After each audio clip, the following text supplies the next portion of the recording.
Praise the lord. మన ప్రభును మన రక్షకుడైన యేసుక్రీస్తు వారి ఉన్నతమైన శక్తి కలిగిన నామంలో మీ అందరికీ మా హృదయపూర్వక వందనములు. ఈ యొక్క ఆదరణ వాక్యము మీకు దీవెనకరంగా ఉందని నమ్ముతున్నాము. కనీసము ఈ వాక్యమును ఒక 10 మందికైనా షేర్ చేయగలరని దేవుని పెరట మనవి చేసుకుంటున్నాము. ఈ రోజు దేవుని వాక్యము భారభరితమైన ఆత్మకు ప్రతిగా స్తుతి వస్త్రమును వారికిచ్చుటకును ఆయన నన్ను పంపియున్నాడు. యెషయా గ్రంథము 61వ అధ్యాయము 3వ వచనము. The garment of praise instead of faint spirit. Isaiah chapter 61 verse 3. ఈ రోజుకు గాను కృప కలిగిన దేవుడు, దయాళుడైనటువంటి మన తండ్రి మనకు అనుగ్రహించిన వాక్య భాగమును బట్టి ధ్యానించుకుందాము.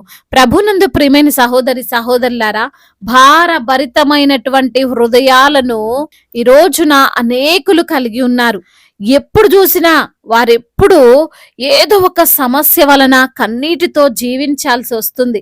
దానికి కారణము వారు చేసినటువంటి తప్పులు పొరపాట్లు కాకపోవచ్చేమో గాని అపవాది వారిని భారభరితమైనటువంటి ఆత్మ చేత ఆవరించడమే. దేవుని ఆత్మ కలిగి లేకపోతే ఖచ్చితంగా అక్కడ అపవిత్రాత్మ పనిచేస్తూ ఉంటుంది. నీవు కూడా ఏదో తెలియని హృదయ వేదనతో అర్థం కాని పరిస్థితులతో ఉన్నావేమో. అయితే దేవుడు నిన్ను స్తుతి వస్త్రములతో అలంకరించబోతున్నాడు. నీ దుఃఖమును నీ నిట్టూర్పును ఆయన కొట్టివేసి సంతోషంగా నీవు స్తుతించి ఆనందించే విధంగా ఆయన నిన్ను చేయబోతున్నాడు. కీర్తనకారుడు కీర్తిస్తున్నాడు, నా ప్రాణము మౌనముగా నుండక నిన్ను కీర్తించున్నట్లు నా అంగలార్పును నీవు నాట్యముగా మార్చి ఉన్నావు. నీవు నా గోనెపట్ట విడిపించి సంతోష వస్త్రము నన్ను ధరింపజేసి ఉన్నావు. యెహోవా నా దేవా, నిత్యము నేను నిన్ను స్తుతించెదను అని. అవును కదండి, కష్టాల్లో ఉన్నవారు బాధల్లో ఉన్నవారు స్తుతించడానికి ఇష్టపడతారా? వారికున్న బాధలు కన్నీళ్లు దిగమింగుకొని ఎవ్వరు కూడా ఆనందంగా ఉన్నట్లు హృదయపూర్వకముగా దేవుణ్ణి స్తుతించలేరు కదండి. అయితే దేవుడు ఆ బాధను తొలగించి నీవు హృదయపూర్వకముగా ఆరాధించినట్లు ఆయన నిన్ను చేయబోతున్నాడు. అందుకే వాక్యం సెలవిస్తుంది, మీరు దుఃఖింతురు గాని మీ దుఃఖము సంతోషమగునని నిశ్చయముగా చెప్పుచున్నాను అని. ఎప్పుడూ కూడా నీలో ఉన్న దుఃఖము అలానే ఉండిపోదు. అలానే నీ సమస్య నిశ్చలంగా ఉండదు. నీ కుటుంబ పరిస్థితులు ఎప్పుడు అశాంతికరంగానే ఉండవు. నీ అనారోగ్యం ఎప్పుడు ఆ విధంగానే ఉండదు. అవి మార్చబడతాయి. అవి నీకు అనుకూలముగా మార్చబడతాయి. దేవుని సహాయం వలన మార్చబడతాయి.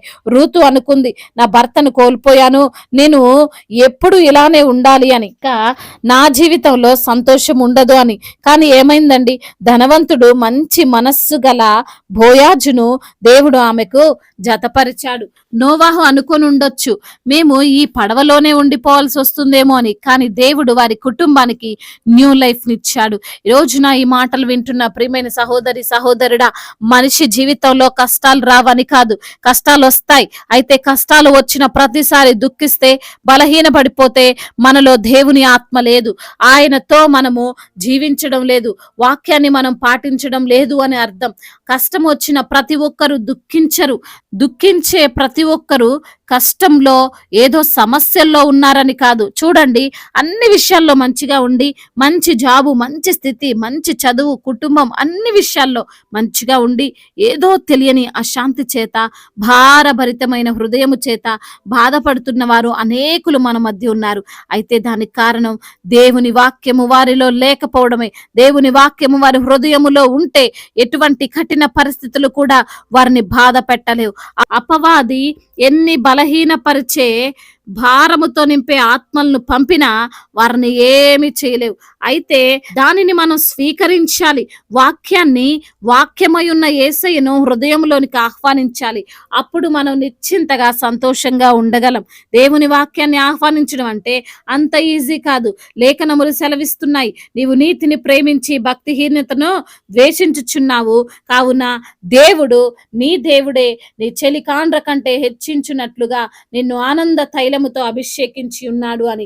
ఎప్పుడైతే మనము నీతిని ప్రేమిస్తామో, అనగా మంచిని, యథార్థమైన వాటిని, దేవుణ్ణి మహిమపరిచే పనులను ఇష్టపడి చేస్తుంటామో, అదే టైములో చెడును, పాపమును, దుర్మార్గతను, ఈ లోక సంబంధమైన కార్యములను మనము ద్వేషించే వారిగా ఉంటామో అప్పుడు ఆటోమేటిక్గా దేవుడు మనల్ని ఆనందంగా ఉంచుతాడు. మనకు తెలియకుండానే సంతోషంగా జీవించే స్థితిలోనికి, సంతృప్తికరంగా ఉండే స్థితిలోనికి మనం చేర్చబడతాము. కాబట్టి ప్రియమైన సహోదరి సహోదరుడా, ఈ రోజున నిన్ను బహుశా అపవాది దుఃఖించేలా చేస్తున్నాడేమో, నీవు సంతృప్తి లేని హృదయాన్ని నీలో కలగజేస్తున్నాడేమో, ఏంటి ఈ జీవితం అని, ఇతరులు ఎలా ఉన్నారు నేనెలా ఉన్నాను అనుకొని ఇంకొకరితో పోల్చుకొని జీవించడం, ఉన్న దాంట్లోనే ఆనందము లేకుండా జీవించడం, ఇవన్నీ అపవాది క్రియలే. దేవుని వాక్యాన్ని నీ హృదయములో భద్రము చేసుకో. వాక్యముతో అపవాదిని ఆలోచనలు వాని క్రియలను తొలగించు. అప్పుడు నీవు స్తుతి వస్త్రమును ధరించుకొని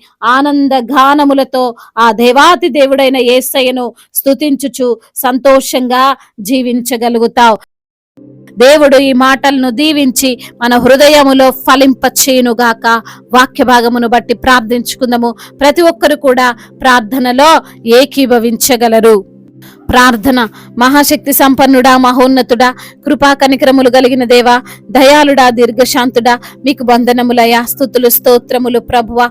ఉన్నవాడవు అనువాడవు గొప్ప దేవుడవు తండ్రి. నిన్న నేడు నిరంతరము ఏకరీతిగా ఉన్న ప్రభుడో ప్రభా. అయా మా దుఃఖమును కొట్టివేసి ఆనంద తైలముతో మమ్మల్ని తండ్రి అభిషేకిస్తానని వాగ్దానం చేశావు ప్రభా.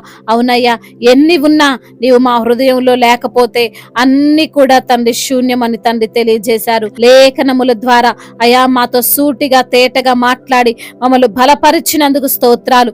ఎందరైతే బిడ్డలు ఈ రోజున వాక్యమును విని ప్రార్థనలో ఏకీభవిస్తున్నారో ప్రతి బిడ్డను మీరు పేరు పేరున దీవించండి, ఆశీర్వదించండి.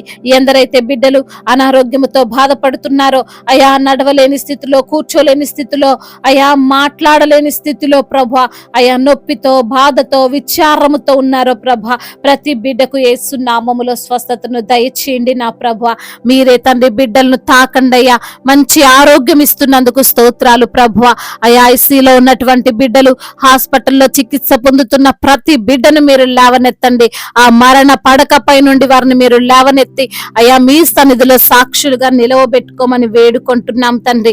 అదే విధంగా అప్పుల భారాలతో కృంగిపోతూ నలిగిపోతూ అయా మరి తండ్రి అప్పు ఎలా తీర్చుకోవాలో తెలియక సతమతమవుతూ ఈ రోజున దుఃఖముతో ఉన్నటువంటి ప్రతి బిడ్డ అప్పులు తీర్చుకునే సామర్థ్యమును, జ్ఞానమును, పనిని మీరు వారికి దయచేయమని వేడుకుంటున్నాం. తలగా ఉంచుతాను గాని తోకగా ఉంచునన్న మీ వాగ్దానము వారి జీవితంలో మీరు నెరవేర్చండి. కుటుంబముల సమస్యలు, కలహాలు, భార్య భర్తల మధ్య విభేదాలు, అనుమానాలు ఏటిని కూడా తండ్రి లేకుండా ప్రభ మీరే ప్రతి బిడ్డను అయా సమాధానముతో నింపండి. ఒకరినొకరు అర్థం చేసుకుని జీవించేటువంటి కృపను దయచేయండి. వారి మధ్య ఏలుబడి చేస్తున్న అంధకార దురాత్మ శక్తులను యేసు నామములో లయపరచమని వేడుకుంటున్నాం తండ్రి. చిన్న బిడ్డలందరినీ కాచి కాపాడండి అయా. బిడ్డలు మరి తండ్రి స్కూల్ కి వెళ్తుండగా వస్తుండగా రాకపోకల్లో మీరే వారికి తోడుగా ఉండండి. యవన బిడ్డలందరినీ మీ చేతికి అప్పగిస్తున్నాం. యవన వయసులో మీ కాడిని మోసే కృపను దయచేయండి తండ్రి. మీ యందు భయభక్తులు కలిగినటువంటి జీవితాన్ని వారికి మీరు ప్రసాదించండి. తల్లి మాటకు తండ్రి మాటకు లోబడే మనసును వారికి దయచేయండి. వివాహాల విషయంలో మీ చిత్తమును బట్టి అయా మీకు ప్రార్థిస్తున్నటువంటి బిడ్డలకు తండ్రి అయా సరైన సాటి అయిన సహకారాన్ని మీరు వారికి అనుగ్రహించండి. మీ చిత్తములో ఘనముగా వారి వివాహము జరుగునట్లుగా కృప చూపించండి తండ్రి. అదే విధంగా సంతానము లేని బిడ్డలను మీరు జ్ఞాపకం చేసుకొని వారికి సంతానాన్ని దయచేయండి. అదే విధంగా నా ప్రభ గర్భిణీ స్త్రీలను దీవించండి. తల్లి బిడ్డలకు క్షేమాన్ని దయచేయండి. డెలివరీ సమయంలో మీరు వారికి తోడుగా ఉండండి. మీ శక్తి చేత, మీ బలము చేత నింపండి. బలహీనతను కొట్టివేయండి. మంచి ఆరోగ్యమును వారికి అనుగ్రహించండి దేవా. ఇప్పుడే పుట్టిన చంటి బిడ్డలను కూడా మీరు జ్ఞాపకం చేసుకోండి అయ్యా. మంచి ఆరోగ్యం వారికి దయచేయండి ప్రభా. అయా కోర్టు సమస్య, ల్యాండ్ సమస్యలు అన్నిటి నుంచి విడుదల దయచేయండి. ప్రయాణాల్లో ఉన్న ప్రతి బిడ్డకు అయా క్షేమకరమైనటువంటి ప్రయాణము అయా మరి తండ్రి ఏ ప్రమాదము లేనటువంటి ప్రయాణములు వారికి మీరు అనుగ్రహించండి అయ్యా. అయా దైవజనులందరికీ మీరు తోడుగా ఉండండి. వారు పడే వేదన, బాధ, శోధనలన్నిటి నుంచి విడుదల దయచేయండి అయ్యా. సంఘాన్ని ఫలింప చేయండి, విస్తరింప చేయండి నా ప్రభ. సువార్థికులను బలపరచండి. మీ సేవ చేస్తుండగా నా ప్రభ వారికి అడ్డంకులు, ఆటంకాలన్నింటినీ కొట్టివేయండి అయ్యా. మిషనరీస్ ని మీరు జ్ఞాపకం చేసుకోండి ప్రభా. వారికి మీరు తోడై ఉండండి ప్రభా. వారి కుటుంబాలను దీవించండి అయ్యా. అధికారులందరికీ మీరు తోడుగా ఉండండి ప్రభా. సమయోచితమైన జ్ఞానాన్ని వారికి అనుగ్రహించండి. మా భారతదేశాన్ని దీవించండి అయ్యా. మరి తండ్రి ఐక్యతతో జీవించినట్లుగా సహాయం చేయండి అయ్యా. ఇతర దేశాల్లో ఉంటున్న ప్రతి బిడ్డకు మీరు తోడై ఉండండి. వారు చేస్తున్న ప్రతి పనిలో తండ్రి అయ్యా వారికి విజయాన్ని దయచేయండి తండ్రి. ఇంతవరకు చేసిన ప్రార్థన అంతటిని మీ పాద సన్నిధిన చేర్చుకోమని మానాథుడు సర్వశక్తిమంతుడు సజీవుడు బలవంతుడైన యేసుక్రీస్తు వారి మహోన్నతమైన నామములో ఈ ప్రార్థనను అడిగి వేడుకొని పొందుకొని ఉన్నాము మా ప్రియ పరలోకపు తండ్రి. ఆమేన్.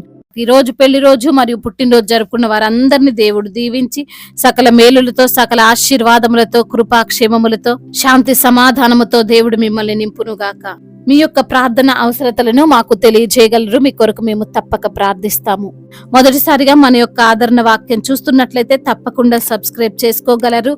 ఈ వాక్యము మీకు ఆశీర్వాదకరంగా ఉండినట్లయితే అనేకులకు కూడా ఈ వాక్యాన్ని పంపి మీరు కూడా దేవుని యొక్క రాజ్య సువార్తలో పాలిభాగస్తులు కావాలని దేవుని పేరిట మనవి చేసుకుంటున్నాను. May God bless you all. దేవుడు మిమ్మల్ని దీవించి బలపరిచి స్థిరపరచునుగా.